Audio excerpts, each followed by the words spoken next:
Kaleshwaram project నిర్మాణంలో జరిగిన అవకతవకలకు సంబంధించి మాజీ సీఎం కేసీఆర్ కు కాళేశ్వరం కమిషన్ నోటీసులు జారీ చేయడాన్ని నిరసిస్తూ ఎమ్మెల్సీ కల్వకుంట్ల కవిత ఇందిరా పార్క్ దగ్గర మహాధర్నా చేపట్టారు. అసలు కేసీఆర్ చేసిన తప్పేంటని ప్రశ్నించారు.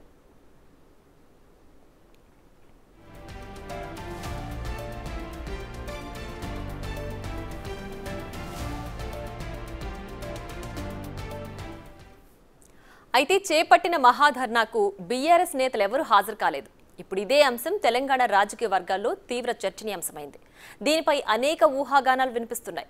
బీఆర్ఎస్ లో అంతర్గత విభేదాలు పెరుగుతున్నాయని, ముఖ్యంగా కవిత కేటీఆర్ మధ్య సఖ్యత లేదని కొన్నాళ్లుగా ప్రచారం సాగుతోంది.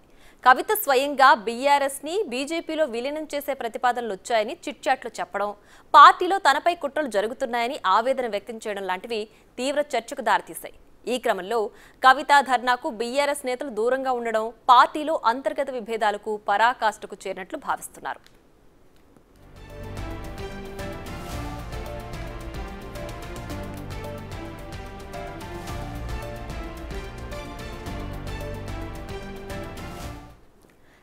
ఇప్పటికే కవిత వ్యవహారంపై బీఆర్ఎస్ నేతలెవరూ స్పందించొద్దని అధిష్టానం నుంచి ఆదేశాలు ఉన్నాయన్న చర్చ ఉంది. ఇప్పుడు కవిత ధర్నాకు కూడా వెళ్లొద్దని బీఆర్ఎస్ అధిష్టానం ఆదేశాలు ఇచ్చిందా అనే ప్రశ్న కూడా తలెత్తుతోంది. కవిత కేసీఆర్ కోసమే ధర్నా చేసినా ఆ పార్టీ నేతలు హాజరు కాకపోవడం చర్చకు దారితీసింది. అయితే పార్టీలో జరుగుతున్న పరిణామాలు, కవిత వ్యాఖ్యల తర్వాత మారిన రాజకీయ పరిస్థితులతో బీఆర్ఎస్ హైకమాండే ఈ ధర్నాకు దూరంగా ఉండమని సంకేతాలు ఇచ్చి ఉండొచ్చనే ప్రచారం సాగుతోంది. ధర్నా విషయంలో బీఆర్ఎస్ నాయకత్వం కవితకు మద్దతు ఇచ్చేందుకు ఇష్టపడలేదనే విషయం మాత్రం క్లియర్గా తెలుస్తోంది.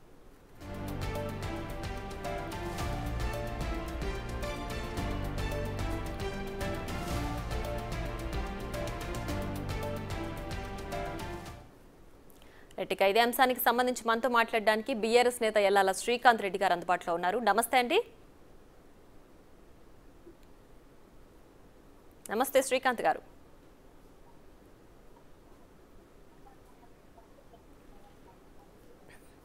కాళేశ్వరం ప్రాజెక్టు నిర్మాణంలో జరిగిన అవకతవకలకు సంబంధించి మాజీ సీఎం కేసీఆర్ కు కాళేశ్వరం కమిషన్ నోటీసులు జారీ చేయడాన్ని నిరసిస్తూ ఎమ్మెల్సీ కల్వకుంట్ల కవిత ఇందిరా పార్క్ దగ్గర మహాధర్నా చేపట్టారు. అసలు కేసీఆర్ చేసిన తప్పేంటని ఆవిడిప్పటికే ప్రశ్నించారు. అయితే ఈ చేపట్టిన మహాధర్నాకు సంబంధించి బీఆర్ఎస్ నేతలు హాజరు కాలేదు. ఈ అంశమే ఇప్పుడు హాట్ టాపిక్ గా మారింది. మనతో మాట్లాడడానికి గెస్ట్ శ్రీకాంత్ రెడ్డి గారు అందుబాటులో ఉన్నారండి. నమస్తే అండి. ఎస్, చూస్తున్నారు కదా. సో కవిత చేపట్టిన మహాధర్నాకు సంబంధించి బీఆర్ఎస్ నేతలు హాజరు కాకపోవడానికి కారణం బీఆర్ఎస్ హైకమాండే ఇలా సూచించిందని చెప్తున్నారు. ఏంటి మీ నోట్ ఏంటి దీనిపైన?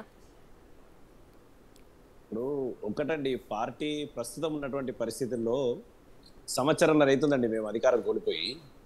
చాలా సందర్భాల్లో ఈరోజు కొత్త ఇది కాళేశ్వరం కమిషన్కు కొత్త కాదు పిలవడం. అంతకుముందు విద్యుత్ పైన ఒక కమిషన్ వేసారు, తర్వాత కాళేశ్వరం మీద కమిషన్ వేసారు. అట్లా అనేకమైనటువంటి ఆరోపణలు ఈ ప్రభుత్వం, రేవంత్ రెడ్డి గారి ప్రభుత్వం కేసీఆర్ గారి మీద కక్ష సాధింపు చర్యలు భాగంగా చేస్తూ వస్తున్నారు. కాబట్టి దీనికి పెద్ద ఈరోజు కవితమ్మ చేసినటువంటి ధర్నాకు పెద్ద ప్రాముఖ్యత ఇవ్వాల్సినటువంటి అవసరం లేదు ఒకటి. తర్వాత ఇంకోటి ఏంటండి అంటే, మొన్న కవితమ్మ గారు ఒక స్టేట్మెంట్ ఇచ్చారు. ఏది, నాకు 2 కళ్ళు బీఆర్ఎస్ పార్టీ, తర్వాత జాగృతి 2 కళ్ళు, ఈ 2 కూడా బీఆర్ఎస్ కొరకు కేసీఆర్ గారికి పనిచేస్తాయని చెప్పి ఒక స్టేట్మెంట్ ఇచ్చారు. కాబట్టి తెలంగాణ జాగృతి అనేది ఒక చిన్న సంస్థ, ఇది ఇంత సాంస్కృతిక కార్యక్రమాలు చేయడానికి, తర్వాత బతుకమ్మ ఫెస్టివల్ కానివ్వండి, తర్వాత ఏదైనా చిన్న సాంస్కృతిక పరంగా ఉంటే కార్యక్రమాలు చేయడానికి మా బీఆర్ఎస్ పార్టీ కూడా మద్దతు ఇస్తే నడిచేటువంటి కార్యక్రమాలు నడుస్తూ ఉంటాయి. కాబట్టి దానిని కొంత గొప్పగా చేసి తర్వాత పార్టీని కొంత తక్కువ చేసేటువంటి అవకాశం అనేది ఉండద్దని చెప్పి కార్యక్రమాలు చేసేటప్పుడు కూడా ఏముంటుందంటే, ఏ రాజకీయ పార్టీ కానివ్వండి, పొలిటికల్ పార్టీ ఏదైనా కార్యక్రమం చేసినప్పుడు అధిష్టానం నుంచి అనుమతి కంపల్సరీగా తీసుకోవాలి. తర్వాత ఇప్పుడు కవితమ్మ గారైనా, తర్వాత కేటీఆర్ గారైనా, హరీష్ రావు గారైనా, ఎవరైనా ఏ కార్యక్రమం సొంతంగా చేయడానికి ఉండదు. ఇది పార్టీలో కేసీఆర్ గారు నిర్ణయించేటువంటి కార్యక్రమాలు మాత్రమే చేయాలి. ఓవరాల్గా పార్టీ పిలిపిస్తుంది. ఇవాళ కాళేశ్వరం కమిషన్ గురించి ఇవ్వాలనుకుంటే పార్టీ వర్కింగ్ ప్రెసిడెంట్గా కేటీఆర్ గారు ఒక పిలిపిద్దరు, మీరు అన్ని నియోజకవర్గ కేంద్రాల్లో చేయండి, అన్ని మండల కేంద్రాల్లో చేయండి అని చెప్పి ఒక పిలిపిస్తారు. అది ఆర్గనైజేషన్ ఏ పార్టీకైనా ఉండేటువంటిది. ఎందుకు కవితమ్మ గారు ఎస్ అంటే ఇప్పుడు కవిత చేపట్టిన మహాధర్నాకి బీఆర్ఎస్ హైకమాండ్ నుంచి ఎలాంటి పర్మిషన్ కానీ లేదంటే ఎలాంటి అనుమతులు లేవని చెప్తున్నారా? అంటే అసలు అసలు దానికి సంబంధమే లేదు సంబంధం కదండి. లేదా? అసలు సంబంధమే లేదు కదా. ఇప్పుడు ఇది చేసేటువంటి సందర్భం కాదు. ఇప్పుడు చాలా గొప్పగా నిన్న డల్లాస్ లో కార్యక్రమాలు చేసుకుంటూ వస్తున్నాం. ఇది నేను చాలా అది అంతర్జాతీయ స్థాయిలో నిన్న ఏది 12 సంవత్సరాల తెలంగాణ రాష్ట్ర ఏర్పాటు తర్వాత 25 సంవత్సరాల టీఆర్ఎస్ ప్రస్థానం గురించి చాలా గొప్ప కార్యక్రమాలు నడుస్తున్నాయి. అక్కడ కూడా ఆ డల్లాస్ లో కూడా అనూహ్యమైనటువంటి రీతిలో తెలుగు ప్రజలందరూ కూడా అక్కడ స్వాగతించారు.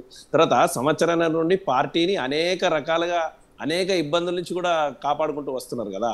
ఇవాళ ఒక స్థాయికి తీసుకొచ్చారు పార్టీని.